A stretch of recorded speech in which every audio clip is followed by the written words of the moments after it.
Roll camera. Scene 403, Apple, take 3. Action. This season, we're celebrating 10 years of AfroPop, the ultimate cultural exchange. And over the past decade, we've traveled far and wide across the globe. This year is a major milestone. It's hard to believe 10 years ago, we started curating these films that were telling very different stories from what the American public was seeing and learning from other kinds of programming. I never really thought how long AfroPop would go. 10 years is super exciting. It's kind of an opportunity to look back, but also to think about what we can do in the future. There's already some major excitement about that, because who knew back then, season 1, that we would still be here? We wanted to show the complexity, but also the range of the impact of people of African descent around the world. Leslie Fields Cruz, our executive director, back then had a brilliant idea to have a platform in public television to provide all of this content, films about the African diaspora, for films that they were funding, films they were acquiring. So it's been a journey of over 10 years. This year will feature 7 films that explore the lines, both real and imaginary, that separate us, and the ties which inevitably bind us together. Every year with AfroPop, we really try to get the best films that we can. We try to get films that show issues that are happening all over the world. So that's something that I think remains consistent. Each of the stories are themselves kind of somewhat obscure. I mean, that's the kind of the purpose of AfroPop, is to bring people, you know, somewhere where they're not normally. As far as the films, we continue to have a really great mix of films, whether it's social issues, historical, arts and culture. One of my favorite episodes this season is our Shorts episode, which looks at 3 different artists, intergenerationally speaking. And I think what it contributes is a real understanding of the contributions of Black culture, you know, to artistic expression. We also have 10 Days in Africa by Regi Allen, which for me is really a special thing because that was our first episode of our first season. It's a great, great film, and we're really glad to have this throwback. We have a film called Black Panther Woman about Marlene Cummins, who is an Australian Black Panther. And it actually expands that concept of what it is to be Black globally. We also have another film called Between Two Shores that looks at motherhood, looks at 2 women who are separated from their families and trying to reconnect and bring them together. Our last film of the season is Fatal Assistance by Raoul Peck, and it looks at what had happened after the earthquake in Haiti and explains really what happened with the bureaucracy and the different groups that were on the ground and brings us up to date to understand what is happening. So, as usual, we have a great mix. It's a really great season. Welcome to AfroPop, the ultimate cultural exchange.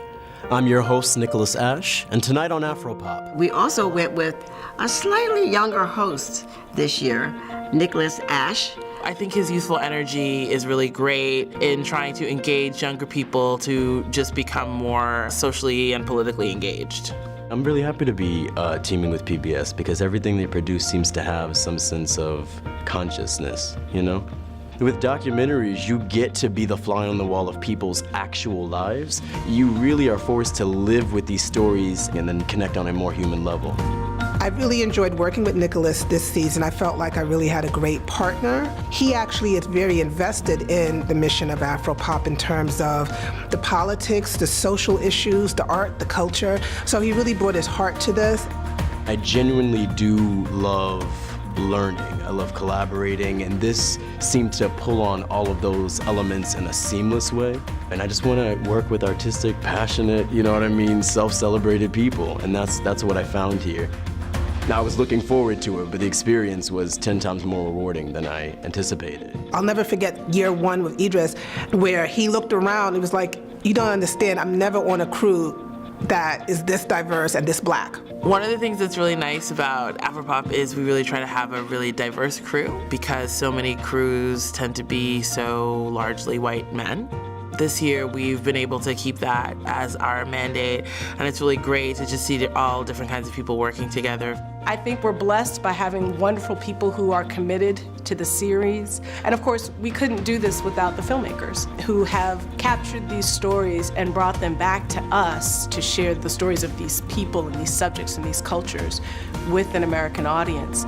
So my thanks is to everybody over the last decade that has helped make AfroPop what it is. Welcome to AfroPop, the ultimate culture exchange. I'm your host, Idris Elba, coming to you from Harlem, USA. I'm Wyatt Cenac, and this is Learning about other people really is a way of learning about yourself. Cultural exchange is one of the things that my life has centered around thus far. I feel very privileged. This season, our journey will take us through the streets of Oakland, right up to the water's edge of the Sahara, behind the scenes of a Cape Verdean carnival and more. The path we choose is unique to each individual. Sometimes it's an uphill battle, and sometimes it's all downhill. Thank you for joining me for this very special 10-year anniversary of AfroPop, the ultimate cultural exchange.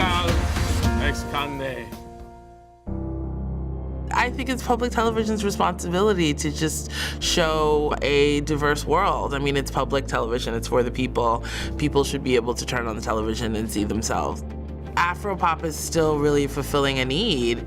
There are just really few places for people to see documentaries like this, documentaries that focus on African diaspora, to show content that speaks to people from all walks of life. The great thing about AfroPop is it takes you into lots of different corners of the world where Black people are, sometimes where you don't even know there are.